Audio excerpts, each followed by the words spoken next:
Bueno, entonces como tenemos, la enfermedad pulmonar obstructiva crónica es una enfermedad muy frecuente que es totalmente prevenible, tratable y que es caracterizada por algunos síntomas respiratorios y la limitación de ese flujo aéreo persistente. Podemos ver que van a preexistir algunas anomalías de las vías respiratorias o alveolares, que se pueden causar por alguna exposición a partículas y a gases nocivos. Es decir, que hay una limitación crónica del flujo aéreo. La limitación crónica es producida por esa combinación entre la enfermedad de la vía aérea pequeña, como lo llamamos la bronquiolitis, y la destrucción del parénquima, enfisema. Es importante tener en cuenta que la disnea es el síntoma principal que vamos a observar. Aparece más que todo en las fases avanzadas de la enfermedad y se desarrolla de forma progresiva hasta limitar las actividades de la vida diaria. En resumen, los síntomas respiratorios que vamos a evaluar son disnea, tos y producción de esputo, como también lo podemos llamar la expectoración. Siguiente. Un poco la epidemiología es que podemos tener en cuenta que según la Organización Mundial de la Salud, la EPOC provoca más que todo muertes de 2.9 millones de personas todos los años a nivel mundial. Es la cuarta causa de muerte en el año 2000 y la tercera causa de muerte en el 2020 en todo el mundo. Según las estadísticas del 2015, cerca de 3.17 millones de personas alrededor del mundo murieron por esta causa. Y se predestina que para el 2030 la EPOC seguirá siendo la causa de 7.8% de todas las muertes y el 27% se relaciona al tabaco. Siguiente.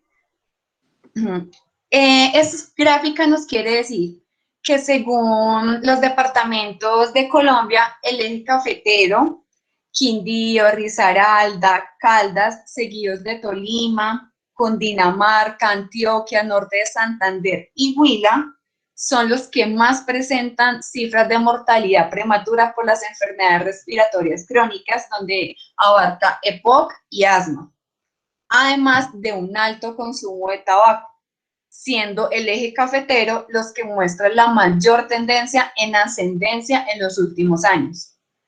Siguiente. Buenas noches, ¿ya me escuchan? Sí. Sí. Listo. Bueno, también tenemos que identificar los factores de riesgo. En esta tabla, pues vamos a indagar sobre la historia clínica del paciente. Vamos a buscar sobre la historia familiar de EPOC. Vamos a también indagar sobre historia familiar y historia personal de tabaquismo. Sobre esta se debe indagar sobre la edad de inicio, cuánto fuma al día y si aún fuma y cuántos fuma al día. También se debe indagar sobre la exposición ambiental y si tiene también otras patologías como asma. Siguiente. Bueno, entonces como ya había mencionado, fumar es uno de los principales factores de riesgo. También tenemos la hipersensibilidad de la vía aérea a alergenos, exposición ambiental y laboral, a biomasa, a personas que han cocinado con leña toda su vida, exposición al lípido, peróxido de hidrógeno, alcohol y compuesto de amonio cuaternario. También como factor de riesgo tenemos el sexo, donde las mujeres son más susceptibles. También está la atopia hacia el polvo de la casa, hierbas mixtas o árboles. Como ya había mencionado, el asma y la deficiencia de antioxidantes como la vitamina C y la E. Y también importante la displasia broncopulmonar, que pues esto es una patología de neonatos prematuros, pero pues los que sobreviven a esta patología pues van a continuar con efisema y limitación del flujo aéreo. Y también la tuberculosis. Siguiente.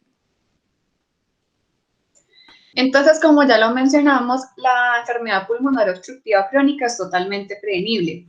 Por eso nosotros también como médicos generales tenemos que identificar a esas personas con factores de riesgo y que pueden cumplir algunos de esos criterios de severidad. Por ejemplo, cuando un paciente tenga exposición a humo de tabaco o un consumo igual o mayor a 20 paquetes al año, que ya les voy a recordar cómo se saca. Los pacientes que tienen una exposición a humo de leña mayor a 10 años tienen mayor predisposición para padecer la patología. como también exposición laboral a gases, los que trabajan en minería, polvos y vapores tóxicos. Siguiente. Entonces, para recordar el índice tabáquico o el paquete de años, nosotros vamos a preguntarle a nuestro paciente cuántos cigarrillos se fuma al día, cuántos años lleva de fumador, y eso al multiplicarlo lo vamos a dividir por 20. Según el índice que nos dé, nosotros podemos clasificarlo sobre el riesgo que tiene de tener DPOC, teniendo en cuenta que menor a 10 es un riesgo nulo, como también mayor a 40, 41 ya es un riesgo alto de padecer la patología. Siguiente. Bueno, ahora un poco sobre la patogenia. Como ya había mencionado, el EPOC va a haber una limitación del flujo aéreo por una obstrucción intrínseca de la vía aérea y por la pérdida de la fuerza de retracción pulmonar. Entonces, primero vamos a tener una exposición a largo plazo de humo de cigarrillo o algún otro factor desencadenante, como ya mencionábamos, y que el paciente tenga susceptibilidad genética. Esto va a hacer que las células epiteliales y linfocitos y demás recluten células inflamatorias. Vamos a tener los macrófagos, que va a haber una alteración de la vía biológica de la proteasa antiproteasa en neutrófilos, desequilibrio entre oxidantes y antioxidantes. Las células epiteliales van a realizar apoptosis y los linfocitos van a intentar pues, a hacer una reparación pulmonar que finalmente va a ser una reparación ineficaz. Entonces, va a haber una destrucción de la matriz extracelular, va a haber muerte celular, inflamación crónica y reparación ineficaz, eso así como a grandes rasgos. Entonces, va a haber inflamación y fibrosis de las pequeñas vías aéreas y la destrucción de la matriz proteica pulmonar. Va a haber una hipertrofia e hipersecreción glandular y la constricción del músculo bronquial, que son los que me van a generar todos los síntomas que ya vamos a mencionar. Y durante la evolución de la enfermedad, la comprensión del árbol bronquial facilita el colapso expiratorio de la vía aérea y dificulta el vaciamiento pulmonar. Y pues esta condición como tal se va a llamar hiperinflación pulmonar dinámica. Siguiente. Bueno, entonces nosotros podemos sospechar clínicamente de una POC, principalmente evaluando los factores de riesgo, y es importante tener en cuenta que 30% de los pacientes con EPOC pueden ser asintomáticos.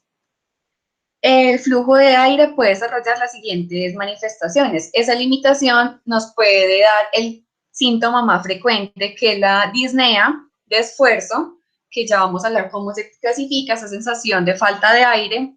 También nos puede dar tos y expectoración. La expectoración puede ser de tipo mucoide transparente, pero también puede ser a veces como un color carmelita en los grandes fumadores. Durante cuando hay exacerbaciones, esas crisis agudas de POC, se puede hacer esa expectoración un poco más purulenta, abundante y viscosa, y como que se le pega un poco más al paciente y es difícil de expectorar. Siguiente. Bueno, como mencionábamos, la disnea va a ser uno de los síntomas más frecuentes, entonces hay que clasificarla. Tenemos la escala de disnea MRC, que va desde el grado 0 hasta el grado 4. El grado 0 es la ausencia de disnea al realizar el ejercicio intenso. El grado 1, disnea al andar deprisa pues en un trayecto plano o al andar subiendo una pendiente poco pronunciada. El grado 2, ya el paciente va a tener dificultad para respirar, para manteniendo el paso de otras personas de la misma edad caminando en superficies planas, o va a tener que detenerse para pues, poder respirar. El grado 3, la disnea va a hacer que tenga que parar a descansar aproximadamente a la cuadra, a los 100 metros o pocos minutos después de andar en una superficie plana. Y el grado 4 ya es que la disnea le da dificultad cualquier actividad estando el paciente en la casa, como vestirse, cepillarse, moverse, todo esto le va a generar dificultad para respirar. Siguiente. Bueno, en resumen, nosotros al evaluar nuestro paciente vamos a tener en cuenta la disnea, que es progresiva a lo largo del tiempo y puede empeorar con el ejercicio, la tos crónica, que puede ser intermitente y puede cursar a veces con sibilancias, como lo hablamos ya, la producción clínica de esputo, y los antecedentes de factores de riesgo, como también antecedentes familiares de POC y o factores en la infancia, por ejemplo, bajo peso al nacer, infecciones respiratorias a repetición en la infancia y demás. Siguiente. Listo, ya con respecto a los hallazgos al examen físico, estos van a ser mediante la auscultación pulmonar y vamos a tener unos signos clásicos. Van a ser las sibilancias en la aspiración forzada, la prolongación del tiempo expiratorio, disminución de los ruidos respiratorios, limitación a la expansión del tórax, disminución de la excursión diafragmática, hiperresonancia a la percusión. Cuando ya es muy grave va a haber uso de los músculos accesorios de la respiración, la respiración con los labios van a ser fruncidos y puede haber cianosis central o periférica. Siguiente. Bueno, entonces, como les dije anteriormente, esta enfermedad es producida por la combinación de una enfermedad de la vía aérea pequeña, como la bronquiolitis o bronquitis crónica, y una destrucción del parénquima, como el enfisema.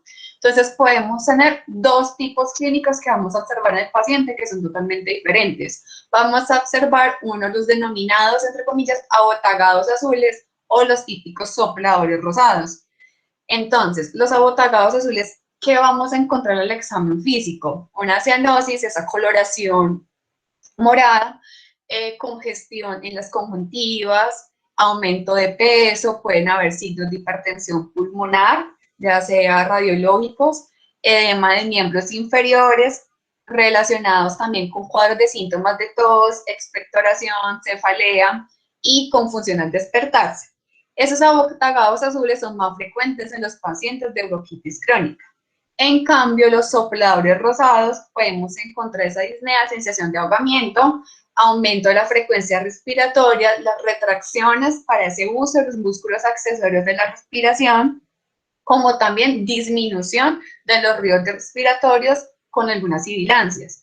En cambio, acá va a haber pérdida de peso y depresión e insomnio. Los sopladores rosados los podemos encontrar más frecuentemente en pacientes en los que predominan el enfisema. Siguiente. Bueno, acá pues ya podemos mirar mejor cómo es el abotagado azul, que va a ser en la imagen de la derecha, la persona de la izquierda. Es característico, va a tener aumento del peso, va a estar morado como se ve en la imagen, puede tener edema en los miembros inferiores y todos los síntomas que ya mencionó Sandra. Y el personaje de la derecha ya es el soplador rosado, el que va a perder el peso, va a tener más disnea, eh, y pues va también, estos van a presentar muchos cuadros de depresión e insomnio. Siguiente. Bueno, entonces nosotros después de realizar nuestro examen físico, ya preparándonos para un diagnóstico, podemos tener unos puntos claves. Nosotros, ¿en qué personas vamos a diagnosticar una POC? Por ejemplo, a todo sujeto mayor a 40 años y que tenga historia de exposición a factores de riesgo para POC, como le dijimos, tabaco, leña, trabajo, minería y demás, aún siendo asintomáticos, debe ser estudiado. La presencia de signos o síntomas clínicos apoya en el diagnóstico de POC, pero es importante tener en cuenta que su ausencia no excluye la enfermedad. Se puede establecer el diagnóstico de POC mediante una espirometría, lo cual ya vamos a hablar. Y es importante tenerlo en cuenta porque al final vamos a realizar un caso clínico entre todos. Podemos demostrar con esa espirometría la presencia de obstrucción del flujo aéreo del aire, entonces, perdón, del flujo aéreo, que persiste después de la administración de un broncodilatador. Es decir, que ya les voy a explicar esta relación un poquito más adelante y que otros estudios contribuyen a descartar diagnósticos diferenciales, ya sea la gravedad de la enfermedad y para poder establecer ese pronóstico del paciente. Siguiente. Bueno, ese es un flujograma que podemos seguir. Entonces vamos a tener la persona adulta de mayor a 40 años. En estas personas pues vamos a evaluar los factores de riesgo. Ya como los mencionábamos, un índice tabáquico mayor de 20 paquetes al año, exposición laboral a polvos, gases o humos, exposición a tabaco de segunda mano, es decir, los fumadores pasivos, y la exposición a biomasa por más de 10 años. Si tiene estos factores de riesgo, hay que evaluar ya los signos y síntomas que tenga el paciente. Ya si tiene dificultad para respirar y si tiene sibilancias, si tiene hiperresonancia de la percusión, expiración prolongada, todos los signos que ya hemos mencionado. Si tienen estos positivos y nosotros sospechamos de EPOC, se debe realizar la espirometría broncodilatadora mediada pues, de la fuerza del volumen expiratorio forzado y la capacidad vital forzada. Y también se debe realizar una radiografía de tórax, oximetría de pulso, y pues todo esto dependiendo de la disponibilidad para descartar otras patologías. Siguiente. Bueno, entonces como gol estándar para esta patología, vamos a realizar una espirometría post-broncodilatadora. Entonces, para tenerlo en cuenta, es imprescindible siempre realizar una espirometría para confirmar esa presencia de obstrucción del flujo de aire. ¿Cuándo vamos a establecer esa obstrucción? Cuando hay una relación del volumen expiratorio forzado en el primer segundo sobre la capacidad vital forzada, sea menor a 0.70, menor al postbroncodilatador. Esa cifra nos la va a dictar la espirometría en el reporte. Esa espirometría se debe realizar después de administrar una dosis suficiente, al menos de un broncodilatador inhalado de acción corta. Ya ahorita les explicamos cuáles son los de acción corta y de acción larga, con el objeto de reducir al mínimo la variabilidad. Entonces, en resumen, gol estándar va a ser la espirometría post-broncodilatador. Siguiente. Listo. Ya una vez realizada la espirometría, se puede clasificar según la gravedad de la limitación del flujo. Entonces, como mencionaba Sandra, vamos a tener una relación del volumen expiratorio forzado y una capacidad vital forzada menor a 70. Y lo vamos a clasificar de GOLD 1 a GOLD 4. El GOLD 1 va a ser una gravedad leve, en donde el volumen expiratorio forzado va a ser mayor al 80% del valor predicho. El GOLD 2 va a ser una gravedad moderada, en donde el volumen expiratorio forzado va a ser menos del 50% y menos del 80% del valor predicho. El GOLD 3 ya es grave, ese volumen expiratorio forzado va a estar menos del 30% y menos del 50% del valor predicho, y el GOLD 4 va a ser muy grave, va a ser un volumen expiratorio forzado menos del 30%. Siguiente. Bueno, una vez hayamos clasificado la limitación de flujo aéreo de la POC con la escala de volts del 1 al 4, continuamos con la evaluación de la gravedad que se realiza sobre la base de la gravedad de la disnea con la escala MRC que les explicamos al inicio, el grado de la obstrucción con la escala Gold y con la frecuencia de exacerbaciones del paciente. ¿Qué son exacerbaciones frecuentes? Cuando hay mayor a 2 exacerbaciones que requieran uso de corticosteroides o antibióticos, o mayor a una hospitalización por exacerbaciones que indiquen enfermedad grave o muy grave. Entonces, vean que nosotros vamos haciendo como un cuadro mental con pasitos y que ya se los vamos a resumir en la siguiente diapositiva. Listo. Entonces acá, primero vamos a tener el diagnóstico confirmado por espirometría.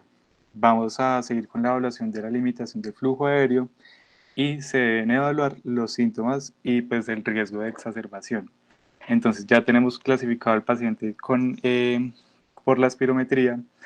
Entonces vamos a tener, si tiene un antecedente de exacerbación más de 2 o más de una que le haya generado una hospitalización y que la escala de Disney le dé 0 a 1, va a ser un paciente en clasificación C. Es decir, va a tener síntomas bajos, pero va a ser de riesgo alto. Si tiene más de 2 exacerbaciones, pero más de una, que le dé hospitalización y que la escala MRC le dé más de 2, va a ser un paciente en clasificación D, que va a tener síntomas altos y va a ser de riesgo alto.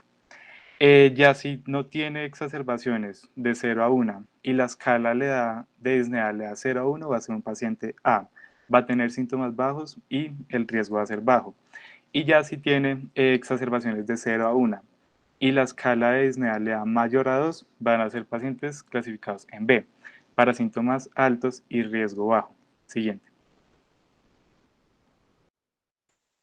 Acá simplemente es para tener en cuenta algunos diagnósticos diferenciales de la POC, como por ejemplo pueden ser el asma o una enfermedad cardíaca congestiva, donde por ejemplo la disnea nos puede dar un diagnóstico diferencial, la bronquiectasis, tuberculosis, bronquiolitis obliterante y una panbronquiolitis difusa. Son algunos de los principales diagnósticos diferenciales de la POC.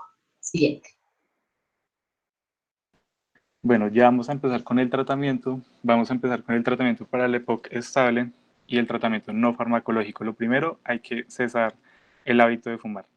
Segundo, va a haber una rehabilitación pulmonar, también un apoyo nutricional, actividad física, vacunar a estos pacientes contra la influenza del neumococo y el uso de oxígeno se recomienda más de 15 horas diarias si tiene una saturación menor a 80% con o sin hipercapnia o una saturación también menor al 80 con hipertensión pulmonar o edema periférico por falla cardíaca o policitemia. Siguiente. Entonces, como parte del tratamiento no farmacológico, tenemos lo que estamos realizando hoy principalmente, educación de sus causas, manifestaciones clínicas, factores que empeoran o mejoran, signos de descompensación, el ejercicio, el cese del tabaquismo, ya que ayuda a disminuir los riesgos de las admisiones hospitalarias. Como otro tratamiento no farmacológico, tenemos la rehabilitación. Se tienen en cuenta los hallazgos clínicos, ese desempeño muscular, la capacidad aeróbica y la resistencia, como también la ventilación, respiración e intercambio de gases.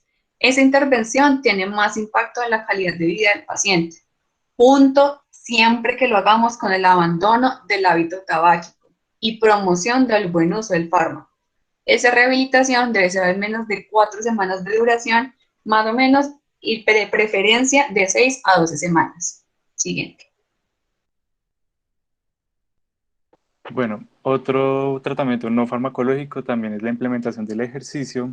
Obviamente no puede ser un tratamiento ejercicio extenuante o pesado. Se le recomienda pues caminar, usar la caminadora, la elíptica y lo recomendado es de 30 a 45 minutos diarios, de 3 a 5 veces por semana. Siguiente.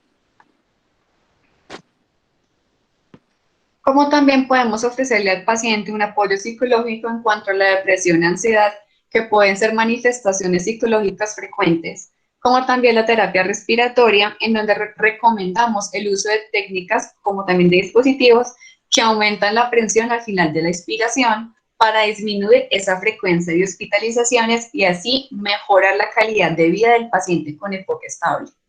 Siguiente.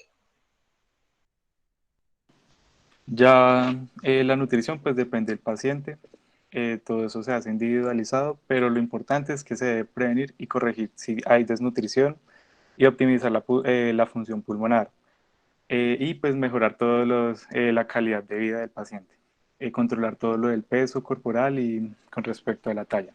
Siguiente. Bueno, para recordar rápidamente, antes de mencionarles el tratamiento farmacológico, cuáles son algunos de los medicamentos que podemos utilizar. Los corticoides inhalados disminuyen el riesgo de presentar esas exacerbaciones, mejorando la calidad de vida del paciente. Tenemos, por ejemplo, la prednisona, que viene caja por 30 comprimidos. También podemos utilizar una dosis de 30 a 40 miligramos días, teniendo en cuenta algunos RAMs, como el retraso de crecimiento, osteoporosis, hipertensión, gastritis o hasta inmunosupresión.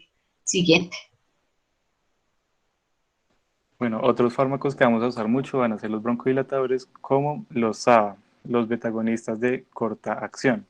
Estos van a reducir la frecuencia de la disnea y van a aumentar el volumen expiratorio forzado. Vamos a tener el salbutamol o la terbutalina. Las reacciones adversas a estos pueden ser temblor, taquicardia y prolongación del intervalo QT. Siguiente. Tenemos también los beta-agonistas de larga acción, como los LABA, que mejoran la calidad de vida, disminuyendo esta disnea, fatiga y una sensación de control de enfermedad en los pacientes. O sea, mejor la capacidad de ejercitarse. Tenemos, por ejemplo, el formoterol, indacaterol, salmeterol. Siguiente.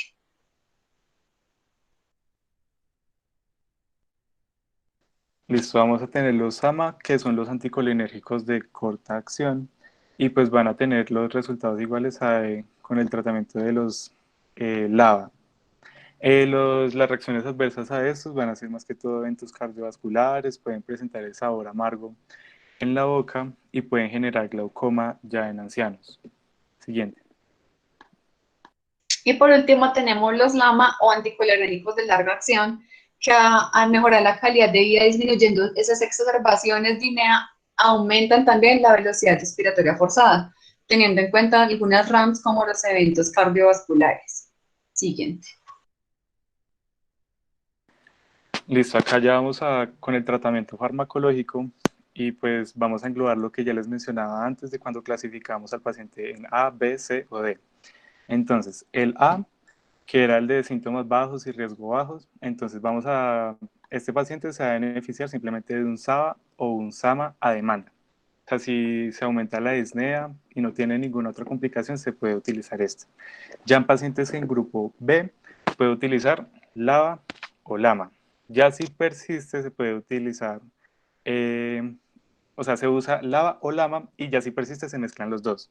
Si ya es del grupo C, se inicia con un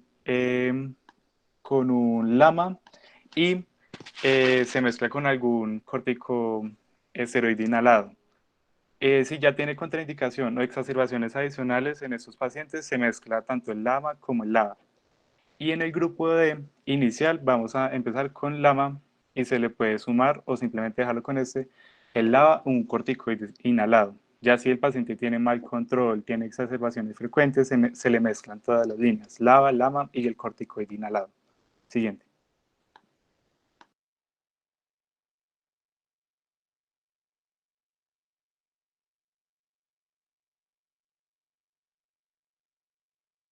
Bueno, ya con respecto al uso de antibióticos, los pacientes con EPOC a menudo están colonizados por diferentes microorganismos. Los más frecuentes vamos a encontrar el Streptococcus pneumoniae, Haemophilus influenzae y el Moraxella catarrhalis.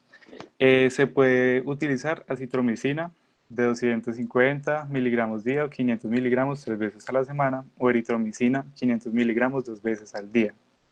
Siguiente. Cuando tenemos un paciente que presenta exacerbaciones, un cuadro agudo de EPOC, podemos utilizar principalmente algunos broncodilatadores como en el inicial, SABA con o sin SAMA. Se usa salbutamol, por ejemplo, 4 puff cada 20 minutos por 1 hora, después 4 puff cada hora por 2 horas y siguiendo 4 puff cada 2 horas por 4 horas. También podemos tener en cuenta algunos glucocorticoides como la prednisona, 40 miligramos cada 24 horas por 5 días, y consideramos el uso de antibióticos cuando hay 2 de 3 criterios Antonicen positivos, como por ejemplo en primera línea ampicsulbactam, en segunda línea piperacilina tazobactam y ya en tercera línea meropenem. Siguiente. Para recordar el uso de antibióticos, tenemos la clasificación Antonicen de la agudización de EPOC. Debemos evaluar disnea, aumento de esputo y aumento de la purulencia de esputo. Esos son los 3 criterios para evaluar los criterios Antonicen. Tipo 1 es que posee los 3, tipo 2 es que posee 2 y tipo 3 es que solo presenta 1. Cuando recomendamos el antibiótico, principalmente en tipo 1 y 2, cuando es claramente purulento el esputo. En tipo 3 no se ha demostrado beneficio de antibiótico. Siguiente. Bueno, cuando utilizamos ventilación mecánica no invasiva, las indicaciones va a ser exacerbación aguda de POC que se pueda revertir, dificultad respiratoria moderada a grave, es decir, que el paciente presente taquipnea, que se vea que utilice los músculos accesorios de la respiración o que tenga respiración abdominal y que en los gases arteriales muestre una acidemia respiratoria, es decir, pH menor a 7.35, una presión de CO2 mayor a 45 o una relación de la presión arterial de oxígeno y una fracción inspirada de oxígeno menor a 200. No se puede utilizar ventilación mecánica no invasiva en paro cardiorrespiratorio, en alteración del estado de conciencia, inestabilidad hemodinámica, imposibilidad de proteger la vía aérea, secreciones excesivas, cirugías recientes de la vía respiratoria o imposibilidad del acople con interfase. Es decir, nosotros no vamos a utilizar la ventilación mecánica no invasiva cuando esta no funcione. Debo pasar a la ventilación mecánica invasiva. Siguiente. Ya casi para finalizar, tenemos que recordar que la POC es totalmente prevenible y tratable. Por eso existe el Día Mundial de la POC. Este año se celebra el 10 de noviembre de 2021. Generalmente es el segundo o tercer miércoles de noviembre. Es una celebración en la que se busca educar a las personas sobre este tipo de padecimiento e incentivar a los países a una mejor política de atención para las personas que la padecen. Es importante asistir siempre a charlas, a eventos educativos donde se pueda aprender más sobre este tipo de enfermedad y saber cómo prevenirlo. Por ende, si tienes más de 40 años, eres fumador o exfumador y presentas síntomas como ahogo, tos y producción de esputo, debemos consultar al médico. Siguiente. Siguiente. Entonces, bueno, entonces vamos a realizar un caso clínico súper cortico como para afianzar nuestros conocimientos. Entonces les presento pantalla.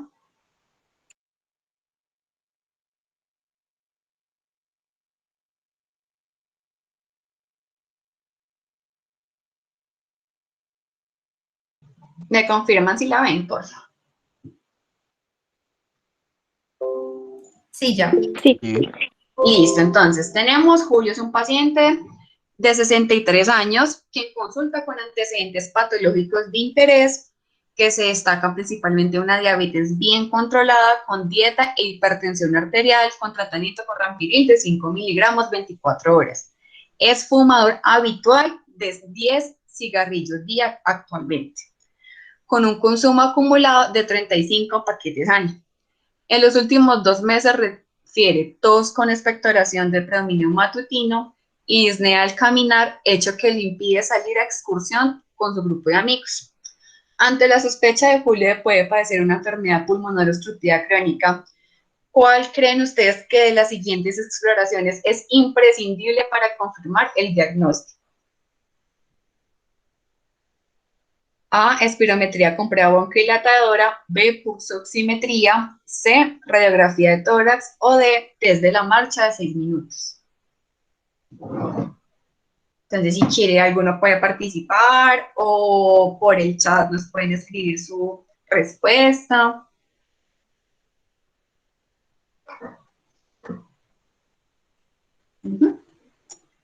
Listo, súper. Entonces, como todos respondieron por el chat, la prueba A, porque es correcta.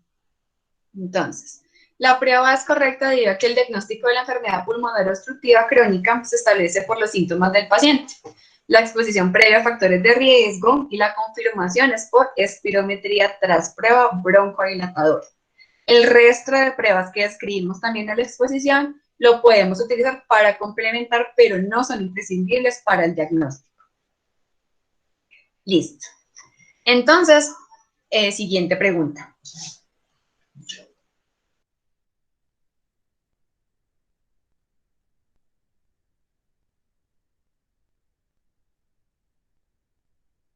Entonces, tenemos que este fue el resultado de la espirometría de Julio. Con una FBC pre de 3.12, ref de 4.31, o sea, 74%, y mejor una FEP de pre de 2.40 de 80%.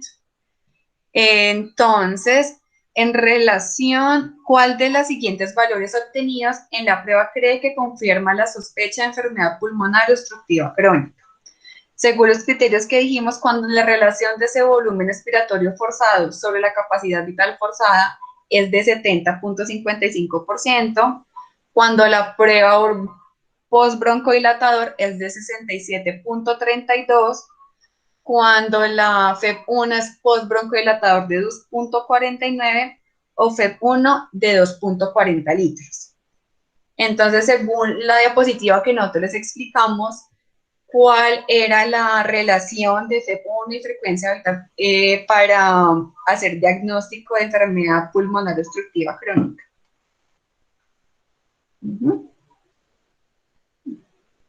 Listo, súper. Como lo respondieron en la diapositiva, en el chat, es la B.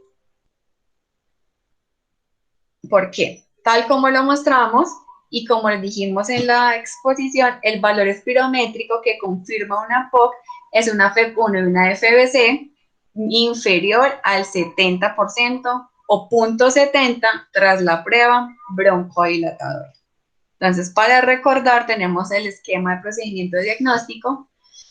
con el paciente mayor de 35 40 años, tabaquismo más síntomas, y si tenemos la sospecha clínica, realizamos espirometría. Si nos resulta la relación de FEP1 y FBC postbronquiodilatador menor a 0.70, podemos confirmar y estar pensando en un diagnóstico de POC. De acuerdo a la pregunta anterior y en relación a esos resultados espirométricos anteriormente demostrados, ¿cuál sería la gravedad de la obstrucción según la escala GOLD que nosotros les mostramos? ¿Leve, moderada, grave o muy grave?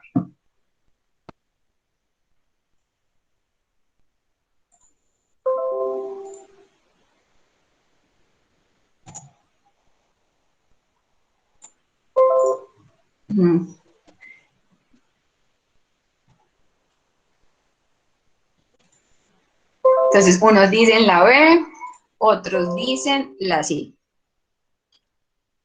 Bueno. Entonces, bueno. La respuesta correcta es la A. La gravedad de la obstrucción determina el porcentaje del volumen expiratorio forzado del efecto broncodilatador.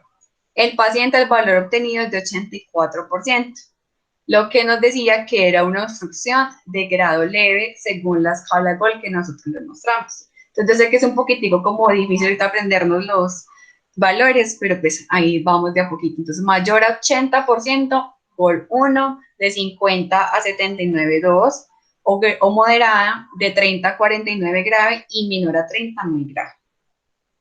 Listo, entonces ahí como que afianzamos un poquito los conocimientos de nuestras diapositivas. Y muchas gracias por su asistencia. No sé si la doc Diana Montes nos quiere complementar con algo, ya que nos acompaña esta noche. Bueno, buenas noches para todos. Me disculpo porque entré un poquito tarde. Estaba conectada con otra reunión al mismo tiempo y no podía conectarme como a la hora en punto, pero bueno, hasta donde alcancé a ver, bueno, primero felicitarlos porque hoy veo primero muchas personas conectadas y creo que esto es un gran esfuerzo que hacen todos por mantenerse actualizados. Y este tipo de revisiones pienso que son como una puesta al día de ciertas enfermedades en donde cada una de las personas que revisa pues tiene en cuenta como lo más puntual de cada enfermedad y queda uno muy actualizado en esto. Yo también recordé algunas cositas aquí en lo que alcancé a ver. Me gustó mucho la presentación y yo querría más bien precisar como dos cosas. Y es primero, que yo me imagino que lo dijeron al inicio, el EPOC es una de las enfermedades que más se van a encontrar ustedes en el día a día en su práctica clínica. O sea, de 10 personas que uno tenga en una unidad de cuidado intensivo, el 60% va a tener EPOC de base. Entonces, esto es una enfermedad mucho más común de lo que a veces se piensa y hay que tenerla, digamos, muy presente y saberla manejar muy bien. Eso primero. Segundo, desafortunadamente, cuando tenemos un paciente hospitalizado con un EPOC, la posibilidad de que él se descompense por ese EPOC, pues es muy alta. Entonces, hay que tener muy claro tanto el manejo crónico, ambulatorio, como el manejo de la exacerbación aguda del EPOC, porque como ustedes vieron ahí, bueno, pasaron un poquito rápido por el manejo farmacológico. A veces es una odisea uno tratar un paciente con una descompensación aguda del EPOC, porque los fármacos pues suelen descompensar otras cosas, tienen grande impacto a nivel cardiovascular, la mayoría de ellos producen un estado hiperdinámico del paciente, lo cual dificulta sacarlo de ahí.